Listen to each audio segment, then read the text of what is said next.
बहुत समय पहले की बात है। एक घना और हरा भरा जंगल था, जहाँ ऊंचे ऊंचे पेड़, रंग बिरंगे फूल और मीठी नदियां बहती थीं।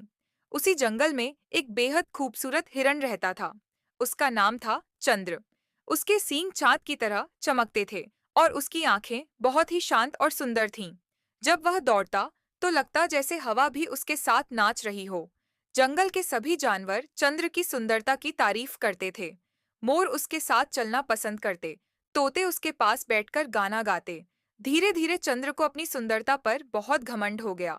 वह सोचता था कि जंगल में उससे सुंदर कोई नहीं। एक दिन चंद्र नदी के किनारे खड़ा अपनी परछाई देख रहा था। उसने गर्व से कहा, मेरे जैसे सुंदर सींग और किसी के पास नहीं। मैं सच में सबसे खास हूँ। पास ही एक बूढ़ा कछुआ बैठा था। उसने मुस्कुराकर कहा, बेटा, सुंदरता अच्छी बात है, लेकिन अच्छे काम उससे भी ज्यादा अच्छे होते हैं। चंद्र ने उसकी बात अनसुनी कर दी। मुश्किल का समय कुछ दिनों बाद जंगल में भयंकर सूखा पड़ गया।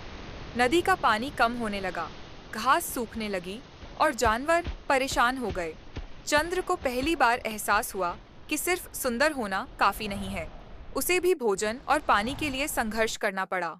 एक दिन वह पानी की तलाश में जंगल के दूर हिस्से में गया, जहां शिकारी अक्सर आते थे। अचानक वह एक जाल में फंस गया। जितना वह छटपटाता, जाल उतना ही कसता गया। चंद्र डर गया। उसे लगा अब उसका अंत करीब है। उसने जोर से पुकारा, कोई है, मेरी मदद करो।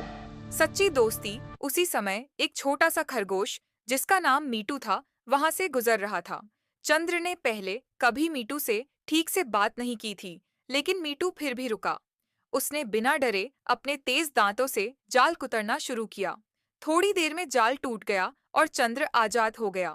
तभी दूर से शिकारी की आवाज आई। मीटू ने कहा, जल्दी चलो। दोनों जान बचाकर जंगल के अंदर भाग गए। बदलाव उस दिन के बाद चंद्र पूरी तरह बदल गया। उसने मीटू को गले लगाकर धन्यवाद कहा। अब वह घमंडी नहीं रहा। वह छोटे जानवरों की मदद करने लगा, बीमारों के लिए पानी लाता और जंगल में शांति बनाए रखने में सबका साथ देता। धीरे धीरे जंगल फिर से हरा भरा हो गया। अब चंद्र सिर्फ सुंदर हिरण नहीं था, बल्कि दयालु और समझदार हिरण भी बन चुका था। कहानी की सीख, सुंदरता क्षणिक होती है, लेकिन अच्छाई और दया हमेशा याद रखी जाती है। इस तरह के कार्टून वीडियो देखने के लिए चैनल सब्सक्राइब करें।